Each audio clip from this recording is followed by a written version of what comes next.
Bienvenidos y bienvenidas al módulo 3 del curso Escalar y Progresar después de los 40. Hoy vamos a meternos en un tema clave: cómo sostener una práctica saludable sin rompernos en el intento. Porque escalar no es solo subir más fuerte, es poder seguir haciéndolo por muchos años más. Antes de arrancar, te invito a suscribirte al canal, activar la campanita para no perderte los próximos módulos y sumate a la comunidad de WhatsApp donde compartimos recursos, dudas y avances entre todos. Encontrás el link directo acá en la descripción de este video y ahora sí, vamos al contenido. Todos los que alguna vez nos enamoramos de la escalada compartimos el mismo deseo: seguir escalando por muchos años. No hablamos solo de rendimiento, sino de continuidad. Pero después de los 40, ese deseo se enfrenta con nuevas realidades: menor recuperación, más lesiones, menos tiempo, mayor desgaste. En este módulo vamos a explorar qué significa construir una práctica saludable y duradera. No se trata de escalar menos ni de resignar intensidad, sino de entender qué pilares necesitamos para sostenernos: carga dosificada, descanso estratégico, movilidad, control motor, hábitos fuera del muro y, sobre todo, una forma más inteligente de entrenar. A esta altura, mejorar no siempre implica subir más fuerte. Puede ser recuperar el ritmo, evitar lesiones, ganar confianza o disfrutar sin dolor. La pregunta cambia. Ya no es cuánto puedo empujar hoy, sino cómo quiero estar dentro de 5 años. Cada decisión cuenta: cómo calentamos, cómo descansamos, qué hábitos descuidamos. Lo que parece pequeño hoy puede definir si seguimos escalando en el futuro.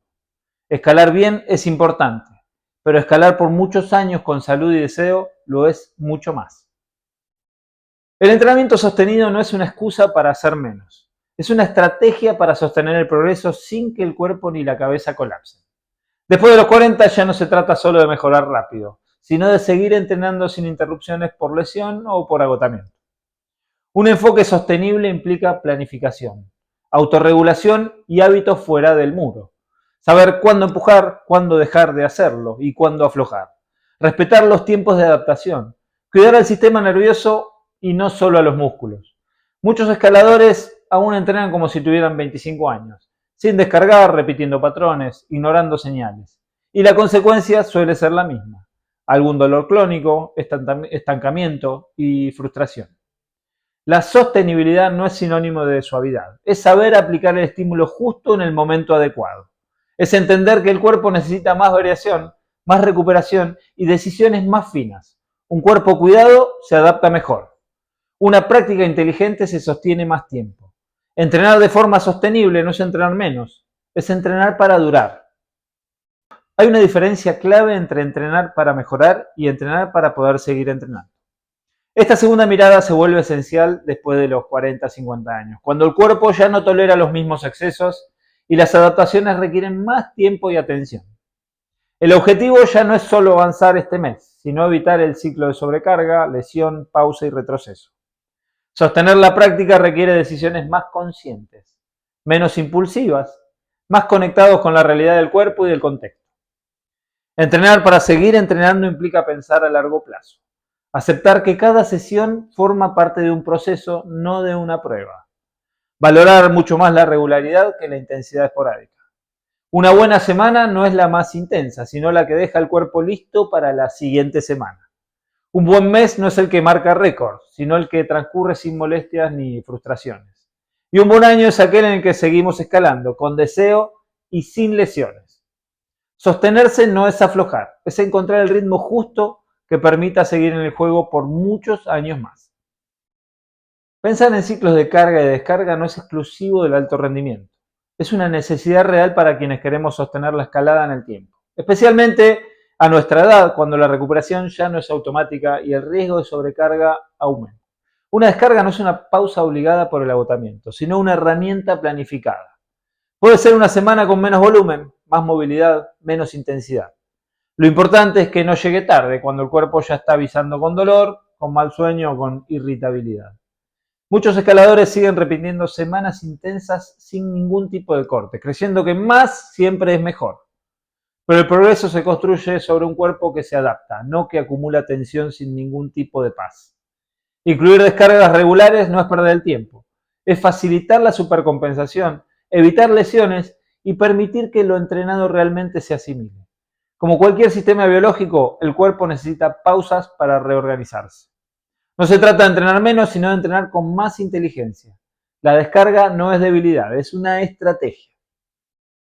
Saber cuándo descargar es tan importante como saber cuándo apretar. Después de los 40, muchas veces el cuerpo no avisa con dolor agudo, sino con señales más sutiles. Fatiga persistente, sueño liviano, falta de foco, molestias recurrentes. Si te cuesta arrancar, si la motivación baja sin razón clara o si una zona siempre molesta en el mismo punto, probablemente necesites aflojar un poco. Esperar a la lesión es reaccionar tarde. El sueño es una señal clave. Dormir mal, despertarse tenso o sentir que no alcanzan las horas puede indicar una sobrecarga que todavía no se expresó con dolor, pero que ya está afectando al sistema. Escuchar estos indicios no es una debilidad, es precisión. Descargar a tiempo permite seguir entrenando sin interrupciones. Es más útil una semana liviana bien colocada que 2 obligadas por una lesión. El cuerpo siempre habla, pero si no sabes interpretar sus formas más sutiles, vas a terminar escuchando gritos. Durante mucho tiempo el descanso fue visto como lo opuesto al entrenamiento. Pero esa idea ya no sirve. El descanso no es una pausa pasiva. Es el momento en que el cuerpo adapta, repara y reorganiza. La recuperación se vuelve más lenta con los años. Por eso el descanso necesita ser planificado. No debe ser improvisado. No alcanza con frenar cuando ya no podés. Hay que anticiparse. Un cuerpo cansado no solo rinde menos, sino que toma peores decisiones, responde más lento y acumula tensión innecesaria. Y en la escalada eso se paga. Descansar no es dejar de entrenar, es entrenar mejor. Incorporar momentos de recuperación activa como la movilidad, la respiración o caminatas o trotes suaves. Ayudar a sostener el ritmo sin apagarse. También hay que cambiar la idea de que descansar es perder el tiempo. En realidad es lo que permite que el tiempo de entrenamiento valga la pena. El sueño es uno de los recursos más potentes y subestimados del entrenamiento. Dormir bien no solo te da energía, permite reparar tejidos, regular hormonas y consolidar lo aprendido. Durante el sueño profundo se libera la hormona de crecimiento, clave para la recuperación. También se estabilizan redes neuronales que fijan movimientos y decisiones técnicas. Dormir poco o mal no solo te cansa, te vuelve menos preciso, más torpe y más propenso al error.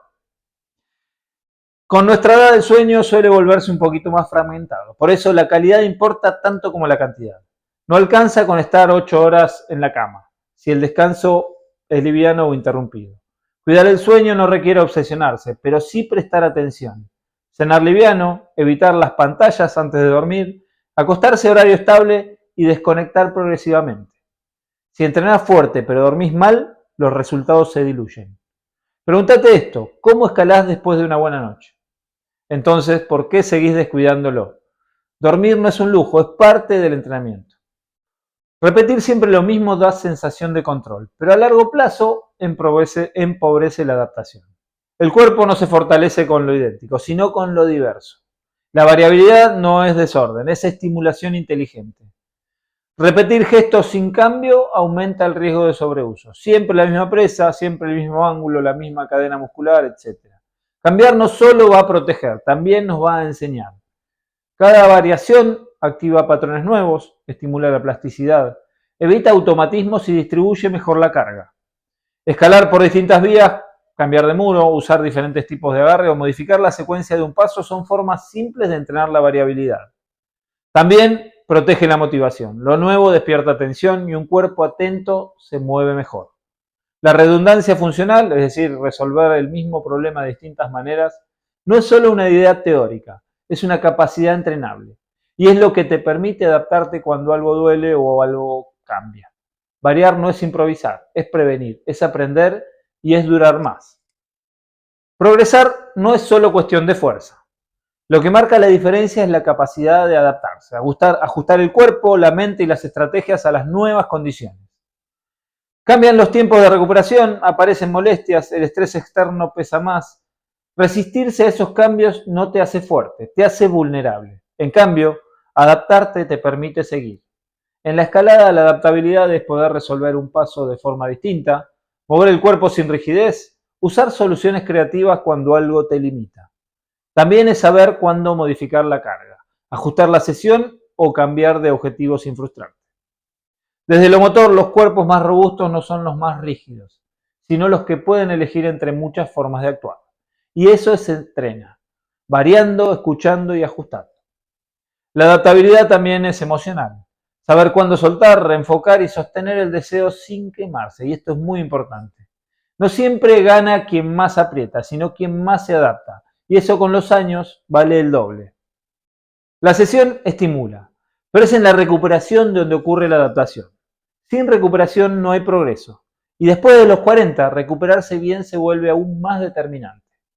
La recuperación no es solo descansar, es un proceso activo. Reparar tejidos, restaurar el sistema nervioso, reorganizar lo aprendido. Y para eso, dormir bien, alimentarse adecuadamente, moverse suave, gestionar el estrés. Todo eso suma. Sentirse con energía no garantiza que uno esté recuperado. Muchas veces la fatiga está en capas más profundas. Por ejemplo, con el sueño alterado, la tensión crónica, irritabilidad o sensación de estar fuera de eje. No hace falta complejizar. Recuperar también es caminar al aire libre, hacer movilidad ligera, desconectar del estímulo constante. Son acciones simples que abren espacio para que el cuerpo se regenere. La cultura de entrenar siempre más puede ser útil a los 20, pero después de los 40, créanme, suele romper más que construir. Sumar sesiones sin recuperar bien es entrenar para estancarse. Recuperar no es dejar de entrenar, es entrenar con inteligencia. La base del movimiento eficiente no es solo la fuerza, sino el control. Higiene postural y control motor no son temas menores. Son cimientos para moverse con salud.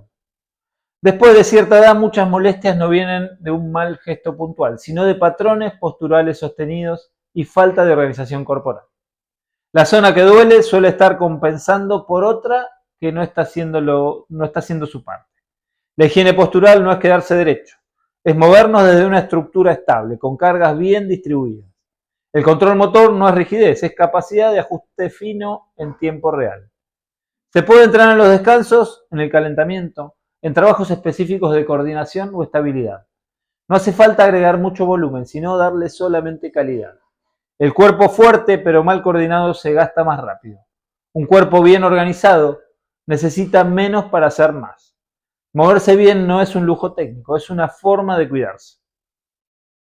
Ahora bien, la movilidad no es lo mismo que la flexibilidad. No se trata solo de estirar, sino de poder moverse con control en un rango útil. Y eso se vuelve cada vez más importante con los años. La rigidez articular limita el gesto, aumenta la tensión en otras zonas y fuerza compensaciones. La cadera poco móvil recarga la zona lumbar. Un hombro bloqueado termina sobrecargando el codo. La movilidad útil es activa y no es pasiva. No es cuánto se puede abrir una articulación, sino cuánto se puede controlar ese rango en movimiento. Se entrena con ejercicios específicos, bajo carga leve, con atención al control y sobre todo sin forzar. Muchas lesiones vienen por falta de movilidad más que por exceso de carga. Y lo peor es que se normaliza. Yo no subo bien el pie, yo no abro bien la cadera, como si fuera una condena. Pero la movilidad se recupera, incluso después de los 40, 50 años. Solo hay que entrenarla con intención y constancia.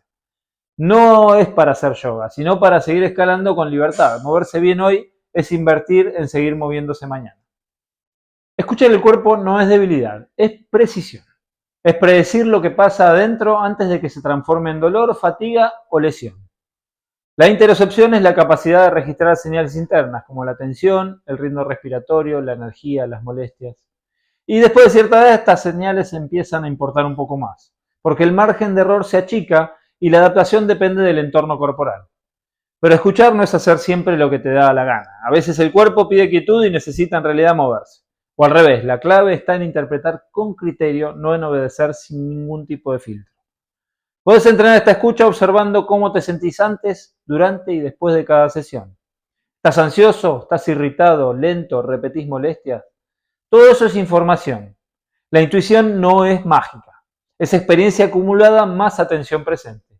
Y cuando la descifras te anticipás a los problemas en lugar de corregirlos tarde. Escucharse no es dejar de entrenar, es entrenar mejor. Escuchar el cuerpo es el primer paso. El segundo es decidir en base a eso. Y para eso necesitamos autopercepción. Registrar cómo estamos y actuar en criterio. Después de los 40 o 50 años no alcanza con solo consentir.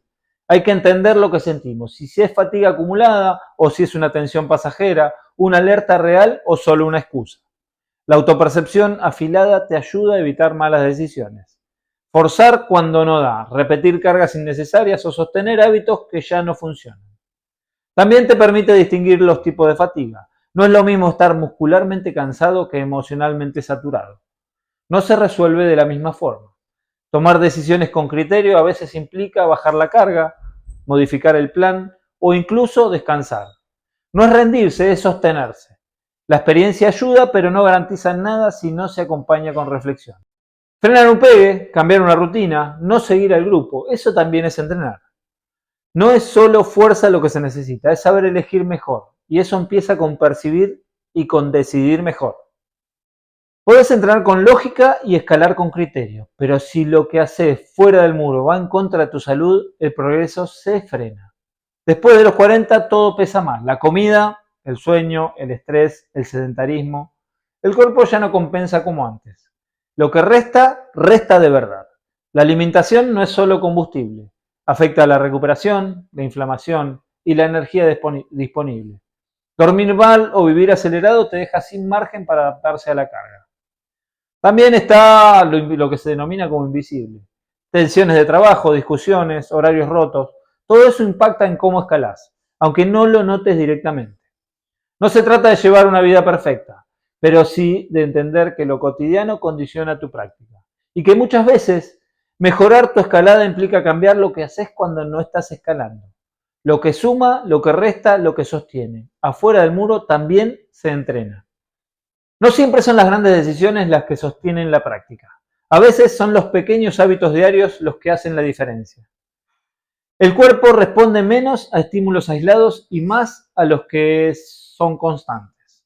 Y lo constante suele ser invisible. Hidratarse, dormir bien, moverse un poco cada día, comer con calidad, hacer pausas conscientes. Un micro hábito no tiene por qué ser perfecto, pero sí debe ser repetible. 3 minutos de movilidad al levantarse, un snack nutritivo post-entreno, acostarse 30 minutos antes. Cosas simples que sumadas marcan el rumbo. Cuando no podés entrenar fuerte, podés seguir entrenando el contexto. Y eso también cuenta. Una semana con poco estímulo pero buenos hábitos puede ser más útil que una sobrecarga mal gestionada. No intentes cambiar todo de golpe. Elegí 1 o 2 hábitos posibles. Sostenelos, ajustalos y recién después sumá alguno otro. Lo que repetís te va a transformar y los detalles con el tiempo sostienen lo logrado. Para nuestra edad, el verdadero desafío no es encadenar más duro, es seguir escalando, con deseo, salud y sentido. Sostener la práctica es sostener el vínculo con algo que nos hace bien.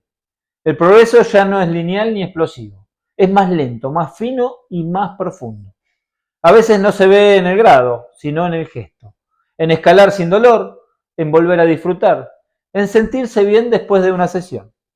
En este módulo vimos que entrenar bien no es hacer más, sino hacer mejor. Que descansar es parte del plan.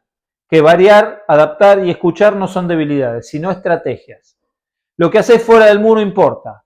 Cómo te moves, cómo comes, cómo descansas. Todo influye en si vas a poder seguir. ¿Y por cuánto tiempo? No se trata de buscar el pico, se trata de construir la meseta. Es el lugar desde donde podés seguir creciendo. Hasta aquí el módulo 3. Los espero la semana que viene en el módulo 4. No se olviden de suscribirse al canal, activar las notificaciones y unirse a la comunidad de WhatsApp.